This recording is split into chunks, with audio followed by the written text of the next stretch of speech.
keeping the heartbeat of the city healthy, with health tips and benefits from real doctors in the area. This is Health Help.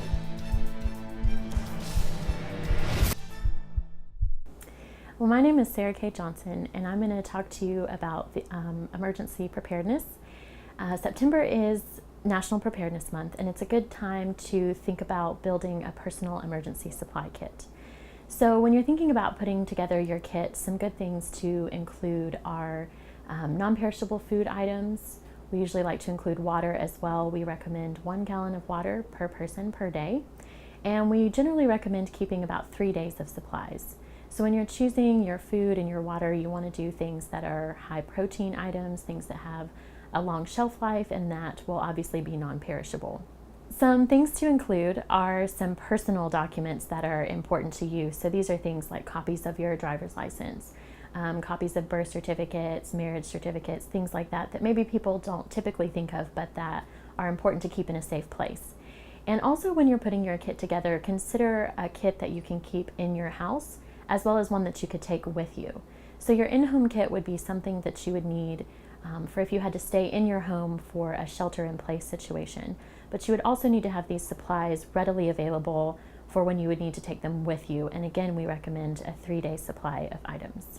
As you put together your at-home supply kit, or even your grab-and-go kit, just think about some items that you can gather over time. So it doesn't have to be done all at once. You can gather these items over time as you go to the store, as you find coupons, get an extra box of granola bars or get an extra thing of peanut butter and just put it aside, and you can build your kit slowly over time so that you don't have to do it all at once and spend all this money.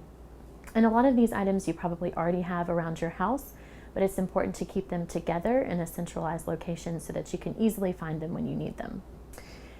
Another important thing to consider is making an emergency plan. And this is, an emergency plan is something that you have in place with your family, your friends, your key people that you need to get in contact with in an emergency. So consider someone who maybe is outside of the area, someone that you could easily contact, someone that would serve as a centralized contact point where if something were to happen, everyone in your family knows to call them. And practice these plans with your family. Communicate them with your family and friends and people that are important to you and need to know this information. And also consider how you'll communicate in an emergency and how you'll get that information out to let people know that you're safe and everything's okay and find out what's going on. Some good resources to use when you're thinking about emergency preparedness and building your supply kit is ready.gov, and they take you through some items that you might need to include in your kit, what's important to put in there, and also some general preparedness news and information that you can get to be prepared for disasters and emergencies in your area. And you can refer to ready.gov.